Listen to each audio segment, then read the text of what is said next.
Jemaat Maha Tuhan, sungguh besar dan ajaib kasih setia Tuhan. Tak berkesudahan rahmat-Nya baru tiap hari. Saat ini Dia berkati kita dengan firman yang menjadi bacaan MTPJ Gemim tanggal 30 April sampai 6 Mei 2023 dari 1 Korintus 3 ayat 10 sampai 23. Sebelum baca dan renungkan firman ini, mari berdoa. Ya Bapa, ke dalam kuasa-Mu kami serahkan untuk bacaan firman Tuhan dan perenungan firman Tuhan ini. Biar Engkau yang pakai hamba-Mu untuk menyampaikan kebenaran firman, dan semua yang mengikuti dimanapun mereka berada diberkati Tuhan. Dalam nama Tuhan Yesus. Haleluya. Amin. Firman Tuhan disampaikan dari 1 Korintus pasal 3 ayat 10 sampai 23. Begini dikatakan. Sesuai dengan kasih karunia Allah yang dianugerahkan kepadaku, aku sebagai seorang ahli bangunan yang cakap telah meletakkan dasar dan orang lain membangun terus di atasnya. Tetapi tiap-tiap orang harus memperhatikan bagaimana ia harus membangun di atasnya.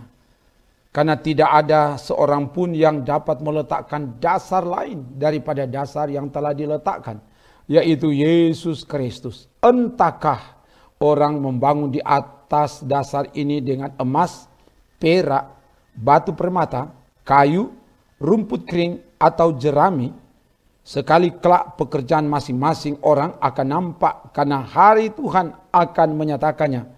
Sebab ia akan nampak dengan api, dan bagaimana pekerjaan masing-masing orang akan diuji oleh api itu. Jika pekerjaan yang dibangun seseorang tahan uji, ia akan mendapat upah. Jika pekerjaannya terbakar, ia akan menderita kerugian. Tetapi ia sendiri akan diselamatkan, tetapi seperti dari dalam api. Tidak tahukah kamu bahwa kamu adalah bait Allah dan bahwa roh Allah diam di dalam kamu? Jika ada orang yang membinasakan bait Allah, maka Allah akan membinasakan dia. Sebab bait Allah adalah kudus dan bait Allah itu ialah kamu. Janganlah ada orang yang menipu dirinya sendiri.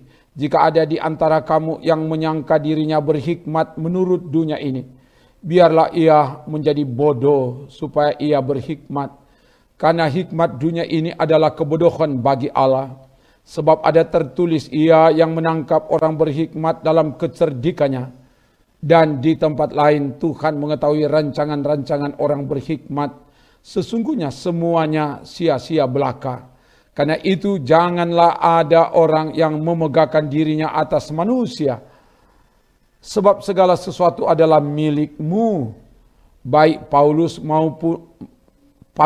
Apolos maupun Kefas, baik dunia hidup maupun mati, baik waktu sekarang maupun waktu yang akan datang, semuanya kamu punya, tetapi kamu adalah milik Kristus dan Kristus adalah milik Allah. Demikian firman Tuhan. Jemaat Maha Tuhan, umat Tuhan yang ada di Korintus adalah umat yang telah percaya kepada Yesus Kristus melalui pekabaran Injil Rasul Paulus. 18 bulan atau 1 tahun 6 bulan Rasul Paulus tinggal melayani dan mengajarkan firman Allah di Korintus. Nanti dibaca di Kisah Para Rasul pasal 18 ayat 11. Namun cara hidup umat Tuhan di Korintus, mereka masih hidup sebagai manusia duniawi. Mereka belum dewasa di dalam Kristus. Mereka masih membutuhkan susu, bukan makanan keras. Di antara mereka masih ada iri hati. Ini wujud mereka masih hidup sebagai manusia duniawi. Mereka hidup dalam perselisihan. Dan perselisihan itu menjurus pada perpecahan dalam kehidupan jemaat. Bahkan ada yang mengidolakan tokoh tertentu. Ada yang menyebut dari golongan Paulus, dari golongan Apolos, golongan Kefas, atau juga yang menamakan diri dari golongan Kristus. Nanti dibaca di 1 Korintus 1 ayat 12, 1 Korintus 3 ayat 1 sampai 5. Yang terpenting bukan Paulus yang menanam, Apolos yang menyiram, tapi Allah yang memberi pertumbuhan. 1 Korintus 3 ayat 6 sampai 8. Jadi di sini mau ditekankan yang terpenting adalah Allah, bukan pelayan-pelayan Allah. Sebab tadi dibilang Paulus menanam, Apolos menyiram, tapi yang terpenting, yang terutama adalah Allah, Yesus Kristus yang memberi pertumbuhan. Jadi semua bersumber dari kasih karunia Allah yang dianugerahkan kepada semua orang, khususnya kepada Rasul Paulus yang menganalogikan dirinya sebagai seorang ahli bangunan yang cakap, telah meletakkan dasar pembangunan jemaat, yaitu Yesus Kristus. Yesus Kristus menjadi batu penjuru, batu fondasi yang menentukan kekuatan persekutuan bangunan jemaat. Orang yang akan membangun di atasnya tidak ada dasar lain daripada dasar yang telah diletakkan, yaitu Yesus Kristus. Ayat 10 sampai ayat 11. Entahkah orang akan membangun di atasnya dengan emas, perak, batu permata. Ini gambaran benda-benda yang berkualitas, kokoh, tidak mudah terbakar. Atau membangun di atasnya dengan kayu, rumput kering, atau jerami. Sesuatu yang tidak bertahan lama. Ini gambaran mudah terbakar. Ayat 12. Ketika hari Tuhan tiba, semua yang dikerjakan akan diuji dengan api. Jika pekerjaan yang dibangun oleh seseorang tahan uji, ia akan mendapat upah. Ayat 13 sampai ayat 14. Apakah pekerjaan kita berkualitas seperti emas, perak, batu permata? Tidak mudah terbakar. Itu ada upahnya yang akan diberikan Allah kepada kita. Jikalau pekerjaannya terbakar karena dikerjakan dengan kualitas yang rendah, dari kayu, rumput kering, atau jerami yang mudah terbakar, ia akan menderita kerugian. Tetapi ia sendiri akan diselamatkan, tetapi seperti dari dalam api. Ayat 15. Kenapa? Karena Yesus Kristus sebagai dasar yang kuat, yang tepat, yang benar. Kerugian, penderitaan akan dialami, tapi keselamatan akan diperoleh hanya di dalam dan melalui Yesus Kristus. Sebab Yesus katakan, aku memberikan hidup yang kekal kepada mereka, dan mereka pasti tidak akan binasa sampai selama-lamanya. Dan seorang pun tidak akan merebut mereka dari tanganku. Yohanes 10 ayat 28. Ini semua karena kasih karunia Allah. Ayat 10a. Karena itu umat yang telah diselamatkan oleh kasih karunia Allah. Nanti bisa dilihat, dibaca di Efesus 2 ayat 8 dan 9. Umat yang telah diselamatkan oleh kasih karunia Allah, umat harus menjaga, memelihara, merawat tubuh ini. Sebab tubuh adalah bait Allah. Tidak tahukah kamu bahwa kamu adalah bait Allah dan bahwa roh Allah diam di dalam kamu? Ayat 16. Allah hidup dalam diri orang percaya karena Allah telah memberikan Roh Kudus. Setiap orang percaya adalah kudus karena Roh Kudus ada di dalamnya.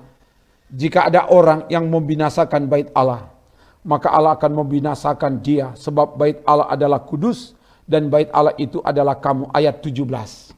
Kita punya tanggung jawab yang sangat besar untuk menjaga, memelihara kekudusan tubuh ini yang menjadi tempat kediaman roh Allah, supaya tubuh ini tidak terkontaminasi dengan yang cemar, tapi tubuh ini harus diserahkan kepada Allah untuk melakukan yang benar.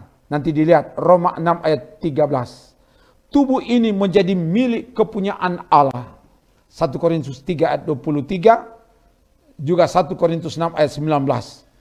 Karena kita telah ditebus oleh Allah di dalam Yesus Kristus, telah dibeli dan harganya telah lunas dibayar. Tidak kredit. Dibayar bukan dengan emas, perak, intan, dan permata, tapi dibayar dengan darah, dengan kematian, dibayar dengan nyawa anak domba Allah, Yesus Kristus. Sehingga kita menjadi milik kepunyaan Allah. Sebagai milik kepunyaan Allah, kita dituntut pertama, kita harus memiliki hikmat yang dari Allah, bukan hikmat yang dari dunia ini. Sebab hikmat dunia ini adalah kebodohan bagi Allah. Hikmat dunia ini adalah sia-sia belaka. Ayat 18 sampai ayat 20. Tapi hikmat yang dari Allah itulah hikmat yang benar. Lihat 1 Korintus 2 ayat 6 sampai 18. Hikmat yang dari Allah pertama-tama murni, selanjutnya pendamai, peramah, penurut, penuh belas kasihan, dan buah-buah yang baik, tidak memihak. Itu kalau di Korintus mereka telah memihak, terjadi pengkotak-kotakan. Ada yang memihak kepada Paulus, memihak kepada Apolos, memihak kepada Kefas. Ini bukan hikmat dunia ini. Itu berasal dari hikmat dunia ini, bukan berasal dari hikmat Allah. Sebab kalau hikmat Allah, dibilang tadi, hikmat yang dari Allah antara lain tidak memihak dan tidak munafik. Nanti dibaca di Yakobus pasal 3 ayat 17. Sebagai milik Allah, sebagai milik kepunyaan Kristus, kita diingatkan jangan memegahkan diri, jangan membanggakan diri, menyombongkan diri. Sebab segala sesuatu yang kita punya itu semua adalah milik kepunyaan Allah. Ayat 21 sampai 23. Tetapi barang siapa bermegah, hendaklah ia bermegah di dalam Tuhan. Sebab bukan orang yang memuji diri yang tahan uji, melainkan orang yang dipuji Tuhan. 2 Korintus pasal 10 ayat 17 sampai 18. Jemaat Maha Tuhan, tema khotbah ini adalah umat Tuhan milik Kristus. Kita menjadi milik Kristus karena kita diciptakan, ditebus, diampuni, dan diselamatkan oleh karena kasih karunia Allah di dalam Yesus Kristus. Sebagai pelayan, sebagai umat Tuhan yang dianugerahkan kepercayaan untuk melayani, untuk bekerja di bidang masing-masing. Jadilah seorang yang ahli, orang yang profesional di bidang tugas masing-masing, dan meletakkan semua pelayanan, pengabdian pada dasar yang benar, yang tepat, yang kuat, dan kokoh, yaitu dasar Yesus Kristus sebagai batu penjuru, sebagai fondasi yang menentukan arah perjalanan hidup kita. Semua yang mau dilakukan berdasar, bersumber dari Yesus Kristus dan untuk kemuliaan namanya. Semua yang dikerjakan dengan kualitas unggul, bagaikan emas, perak, batu permata, bermakna, berbobot, berharga, dan mahal. Bukan murah, apalagi murahan. Sebab semua yang dikerjakan akan diuji dengan api. Dan pada akhirnya kita akan mendapatkan upah yang akan diberikan Allah kepada kita. Semua yang ada pada kita adalah milik Tuhan. Khususnya tubuh kita ini adalah milik Tuhan. Karena itu harus dijaga, dipelihara, dan dirawat dengan baik. Jangan bikin rusak dengan nikotin, minuman keras, alkohol, narkoba, ehabon, pornografi, free sex.